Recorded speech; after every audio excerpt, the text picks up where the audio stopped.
Hello and welcome to the program. I'm Millicent Walker. On this episode of Law Weekly, Lagos State begins hearing of judicial panel of inquiry into cases of brutality and human rights violations committed by operatives of the dissolved Special Anti-Robbery Squad as more panels are inaugurated across the country. We look at the destruction, the damage suffered by courts in the NSAS aftermath in Lagos and the Federal Capital Territory. And my guests, human rights lawyer Bulama Bukhari and Chijioke Okoli, Senior Advocate of Nigeria, speak on the issues. The aftermath of the NSAS protests saw destruction and vandalism in different parts of the country and also in various courthouses and court facilities. A customary court in Dutse, the Bukhari Area Council in the Federal Capital Territory. Scenes of battered buildings, burns, broken windows. If not because of the intervention of the securities that were sent to Bukhari Area Council, what we are seeing now, it would have been more than this. So this is customary court in Dutse, which the hoodlums went in and attacked. The Federal Capital Territory Minister assures of peace and thereafter begins a tour to assess the level of damage caused.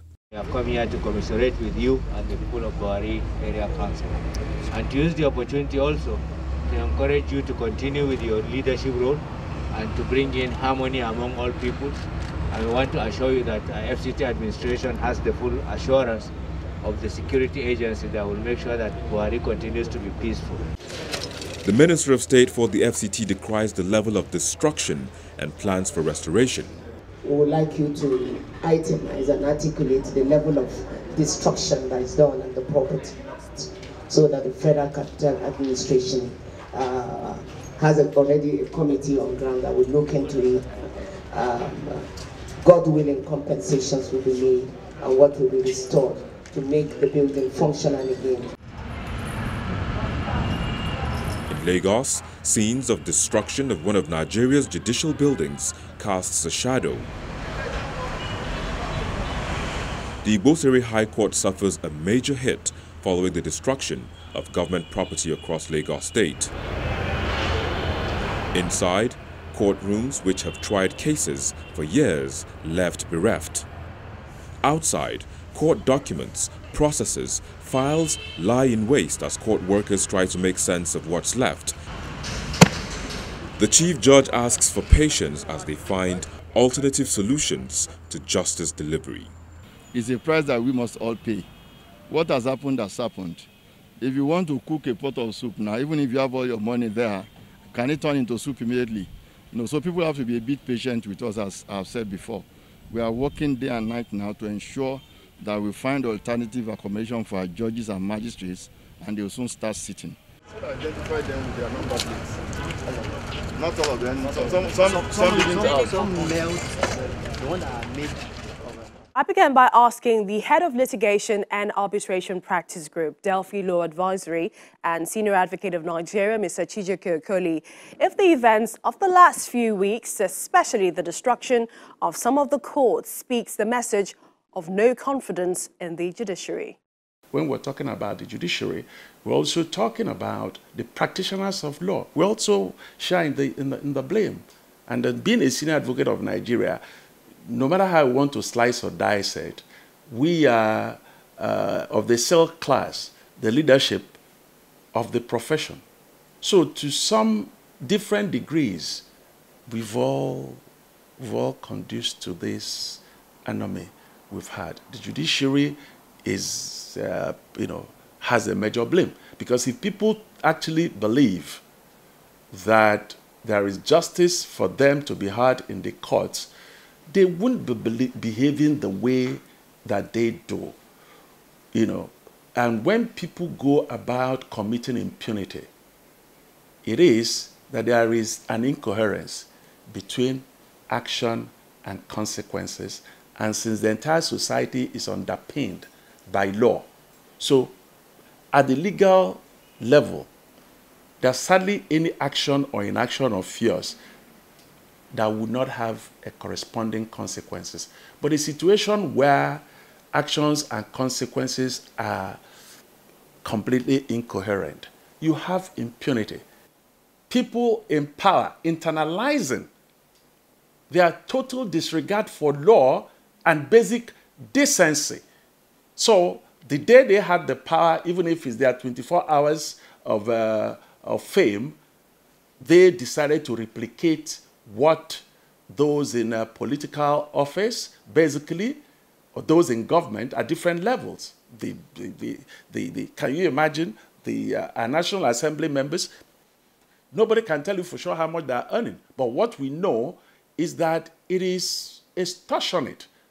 It's extortionate. Then you have issues like this, or everything has to be on the table.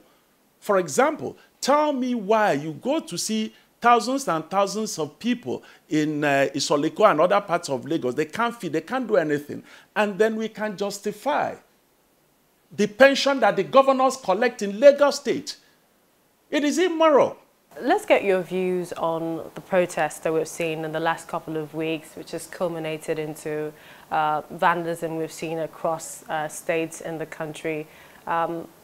What's been the experience and what are your thoughts on it? The first thing that comes to my mind, taking a kaleidoscopic, view, is being reminded of Napoleon's musing of, when at the cusp of victory, taking over Moscow, he was forced to retreat. Said that from the sublime to the ridiculous is just one step away. That's what, for me, best encapsulates what we have with this. For once the NSAS started, for what some of us have been saying, that really the power belongs to the people. And when you're talking about demographics, the bulk of the people, the youths. So it was being emphasized in a manner that has never been so eloquently expressed in Nigeria. And then for all the inconvenience, a number of days I was locked in, I couldn't leave my house, and couldn't come to work. But I said, well, if is this the price we would have to pay so that those in power would really know that, hey, you can't have that, just some megad of sorts. The owner of the house had we the people. So that needs to be reminded. Then from that height, ideal, we now have, looking at the abyss of anarchy, where thugs and miscreants took over and then did, and let's be clear about it, for as horrific as what they have done, it is just their own way of exercising the power that those in political power in Nigeria has been doing. Impunity. Impunity. What you saw, people went and brought down the High Court of Lagos, burnt it. I can't wrap my head around it. The history that is lost in real terms, wills, court records, it is unimaginable, utterly unimaginable. So the panels of inquiries have been inaugurated across most states in the country. Lagos State started its own, and we heard from the first petitioner who said that his battle with SARS started in 2012, but then he got judgment somewhat in 2016, but ever since, the damages against the police, he has not been paid. As a senior advocate of Nigeria, how would you respond to that? What I will say here, not personalizing it, we have not paid adequate attention to the office of the Attorney General. It is not something that you just give to anybody, any politician. It is the only office provided for in the Constitution, both at the state and federal level. If the AG really, well, let me pull you back a bit. When Bola Ige, who was a corrupt politician, but hey, a good man if ever there was one, Bola Ige, the little stint when he was Attorney General, because we have to look at people with social conscience, I remember he saying, warning the police that provisions would be made in the budget to meet damages awarded against the police. But he warned the police people and said, this, you know, when Bola Ige has been long dead, but I remember when he said that, he said, we have to calibrate it that you will not cause damage against the police and you become anonymous. Know that your salary and pension would be adversely affected to help meet this.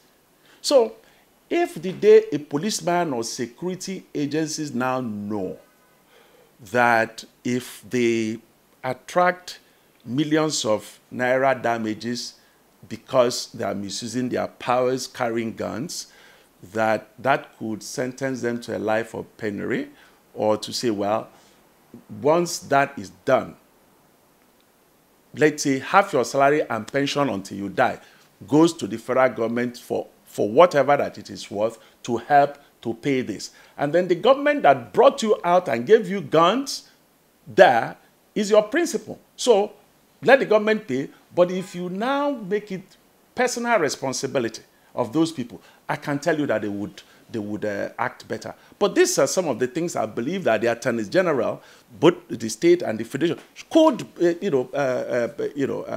bring to bear. And then we begin to have more personal responsibility, because the moment people know that they will be held to account and their pocket is hit, oh yes. Clearly, from the damages we've seen across states, especially the court in Lagos, this definitely affects the administration of justice for the next couple of weeks. It's going to affect us in a fundamental manner, the administration of justice as it is, and then it's a part of it at a lower level, even the income of lawyers, if the judge, especially those who earn their pay from court practice.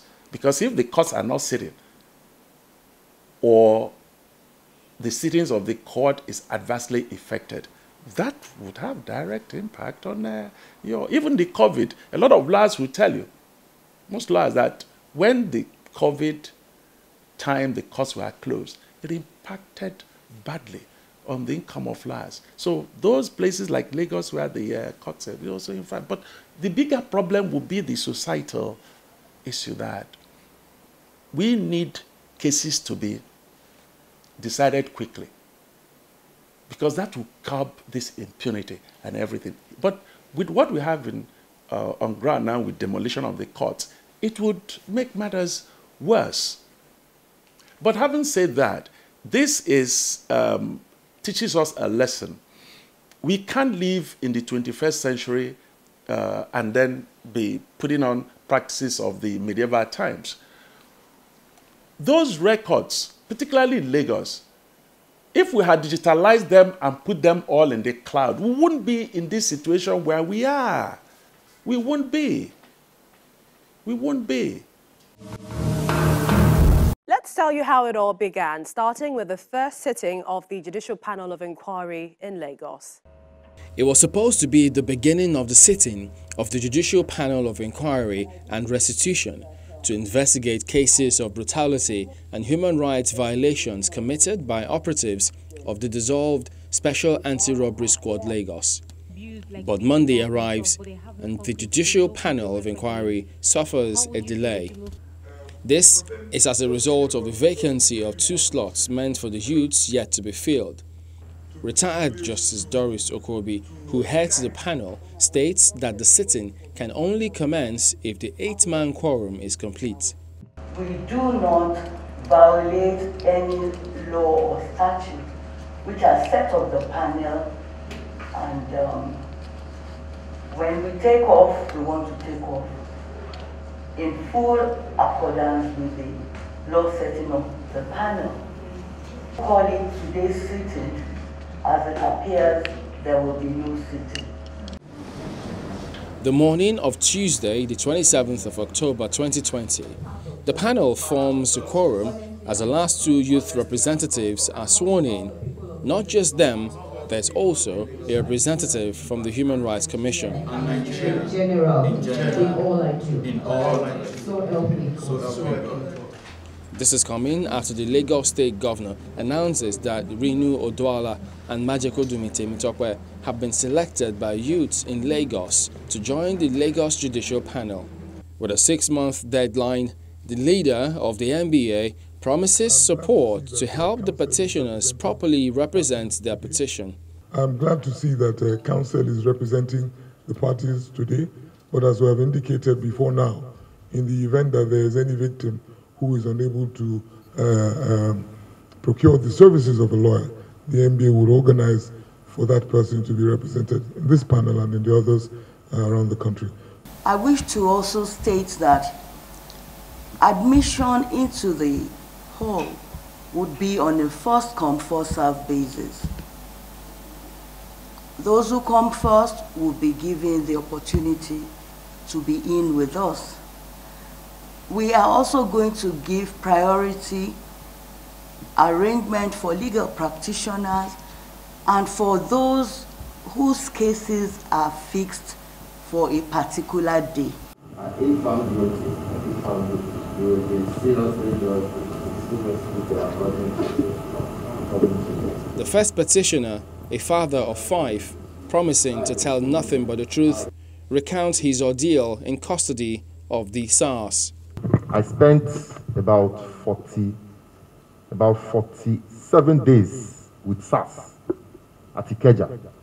When they did all sorts of things to me, they tortured me. I even know 2 of their names. One is Inspector Sunday. They call him Baba Ijapa. The other one is ACP Haruna. They call him Baba Ghana. So, I don't know, the torture was just too much. They suspended me, they tore my clothes, used my singlet, hung on my neck, put up a bucket of cement that bended me like this. A lot of things anyway. I still have some scars all over. After then, a counsel, because my family even did not even know where I was, until when my mom and my wife eventually came. They started beating my wife and my mom in my presence. They took over some properties, even my belongings inside my house, my generator, my inverter, and all of that. But at the end of about 47 days thereabout, they now said they would take me to a magistrate court with all the wound and everything. They even extracted 2 teeth from my mouth when they suspended me upside down. So when all these things were going on, I kept on praying, God help me. The last time I saw my boss then was when he came and he threatened that if I don't give him back the goods that got missing or the money equivalent, that I'm going to die there.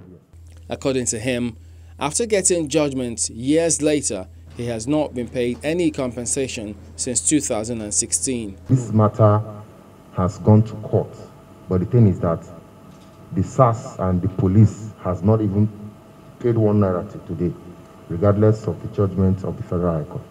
At the hearing, the Attorney General of Lagos State reassures Lagosians seeking cooperation of the panel proceedings, especially on investigating the Lekki toll incident.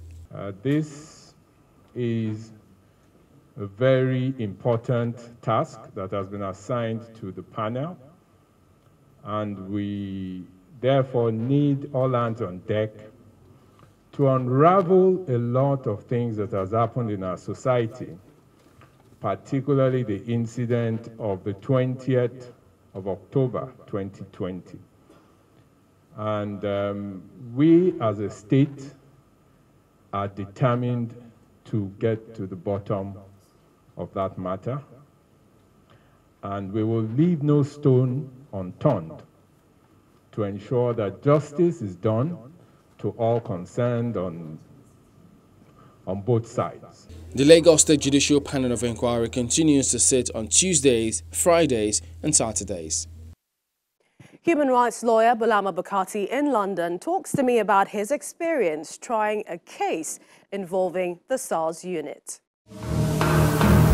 Human rights lawyer Bulama Bukhari, thank you for joining us at this time. Thank you for having me. Talk to us about some of the things that you felt, especially when you heard and you saw Nigerian youths protesting an end to police brutality. Yeah, I mean, I have never been prouder. I had never been prouder to be a Nigerian, and that's because of what I saw in the protest. Number one, you saw Nigerians coming together in one voice, demanding an end to a scourge that has bedeviled us for ages. A scourge that has thousands of victims, across the country, and has been going on for ages. And so the fact that you saw Nigerians coming together in one voice, Yorubas, Hausas, Igbos, Northerners, Southerners coming together to demand this important reform was a happy moment for me. You've prosecuted many cases on the Special Anti-Robbery Squad, SARS. Have you gotten justice for any of them? What has been your experience? Yeah, I mean, the experience has exposed to me and to everyone involved or who knows the stories of some of the cases that have been prosecuted. It has exposed to us, prosecutions I did have exposed to us the sheer impunity in the Nigerian police. And I'll just tell you a bit of the stories. One of the stories that have recently become popular is that of Hassan Abdullahi, who was reported to SARS in Kano in 2013 after a domestic dispute with a lady who was their relative. They were arrested and taken to SARS, horrifically tortured, and Hassan ultimately died. I instituted an action on behalf of the family in the Federal High Court in the Federal High Court in Kano, and the judge was very clear at the end of my case that number one, Hassan died as a result of the beating he received at the hands of SAS officers. We named the officers in the court process, so he ruled that he died as a result of the they gave him. Went further to order the police to pay 10 million as damages as compensation to the family, and then finally ordered that they should do something about these officers involved in the torture and death of Hassan. And by should do something, our understanding was that they should be investigated and prosecuted because the case I prosecuted was this matter. But they weren't investigated. They were not prosecuted at all. The next thing we had was that the officer in charge of SARS, who was personally involved in the torture and who oversaw the torture and death of Hassan, was promoted. In this case, it was the police that judgment data, and they refused to comply with it. And so, broken system, there was nothing to do, and this tells impunity. Government says it has heard and it has set up panels of inquiry. It says it's reforming the police, amongst others. Do you expect that this will put an end to the injustices meted out to Nigerians who have suffered some form of police brutality or other? Yeah, I want to be optimistic, but I need to point out the history. And if history is anything to go by, I wouldn't hold my breath. I wouldn't be very optimistic in this case. Demand for reform, police reform in Nigeria has become an annual routine. It's like an annual ritual. Every year there would be an incident involving the police, and there would be outrage on social media, offline, and government would make promises they never deliver on. And here's a recap of the panel of inquiry instituted for victims of police brutality in some states across the country. We begin in Ekiti State, where the State's Attorney General and Commissioner for Justice gives assurances of fairness and justice by the State Judicial Panel of Inquiry into allegations of human rights violations against police officers, including the disbanded SARS. The Commissioner for Justice, at a press briefing in Ado-Ekiti, the state capital, says the panel has held some sessions behind closed door, while the public sessions will commence on November the 2nd. This week as well, the Edo State Governor, Mr. Godwin Obaseki, disclosed that all hearings of the Judicial Panel of Inquiry established to look into cases surrounding the EndSARS protests in the state will be made public and covered by electronic and print media, with adequate security arrangements provided at the venue. While the chairman of the panel pledges the panel's commitment to carrying out the task judiciously. Meanwhile, in Enugu State, the governor also inaugurated a panel of inquiry. He charged members to recommend compensation to be paid to families of victims of the hijacked EndSARS protests. Over in Taraba State, the Deputy Governor Haruna Mano swears in additional members of the Judicial Panel of Inquiry on police brutality, to include the youth and women. That's our program for now. Until next time, don't forget that you can catch this episode of the program and past episodes on our YouTube channel. I'm Millicent Walker. Thank you for watching. Stay safe.